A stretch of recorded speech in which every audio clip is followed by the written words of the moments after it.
진심으로 정권 탈환을 갈구하는 자유한국당 지지자 여러분들께, 민주당은 황교안 자유한국당 대표가 민생투쟁이 아니라 대권투쟁을 하고 있다고 비난합니다.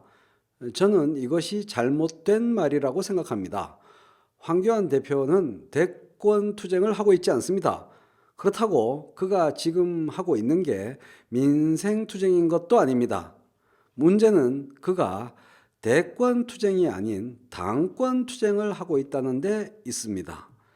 당대표인데 뭐하러 당권투쟁을 하나, 이렇게 반문하실 분들도 있을 텐데요.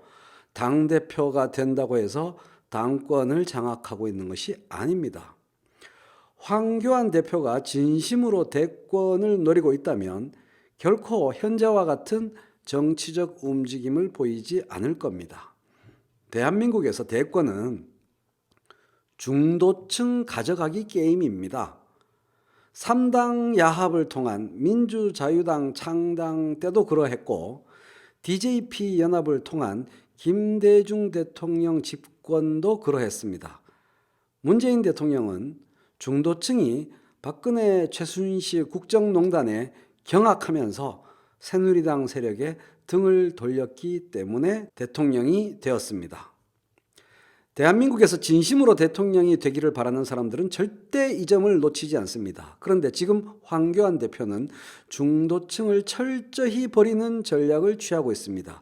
이것은 TK, PK, 대구, 경북, 부산, 울산, 경남 외의 지역을 포기하는 전략이기도 합니다. 패스트트랙 여야 4당 결정을 지지하는 여론이 50%를 넘고, 자유한국당이 패스트트랙 전국에서 잘못했다고 질타하는 여론이 50%를 넘어도 아랑곳하지 않습니다.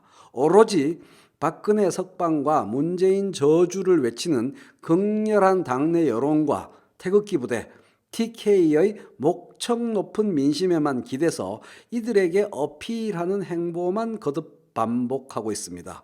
사실 이들은 이미 결집될 만큼 결집되어서 지지도가 더 오르지도 않을 텐데 말이죠. 이건 왜일까요? 이 모두는 취약한 당내 기반을 의식한 행보이며, 이러한 중도층 외면 전략, 과격 지지층에 올인하는 전략을 통해서 당내 기반을 확고히 다지기 위함입니다. 당내 기반을 다진다. 이게 무슨 뜻일까요? 공천권을 독식하겠다는 뜻인 겁니다. 첫 번째로 TK, PK 지역을 자한당 깃발만 꽂아도 될 것 같은 지역으로 일단 만드는 겁니다.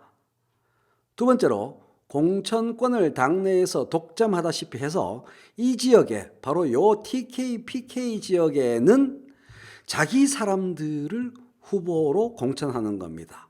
그러면 대부분 당선되는 거겠죠. 세 번째로는 TK, PK 이외의 다른 지역들에 다른 계파 사람들을 공천하는 겁니다. 중도층 외면으로 인해서 대부분 낙선하겠죠. 네 번째, 이로써 자유한국당 원내 세력은 대부분 황교안 사람들로 채워지게 됩니다. 그 결과 관료 출신의 한계를 벗어던지고 확고한 당내 패권을 차지하게 되는 거죠. 다섯째, 그 다음에 이제 안전하게 대권 후보가 되면 됩니다. 대권 승리 전략은 그때 가서 짜면 된다고 생각할 것 같습니다. 등을 돌린 중도층은 그때 가서 잡을 수 있다고 생각하겠죠.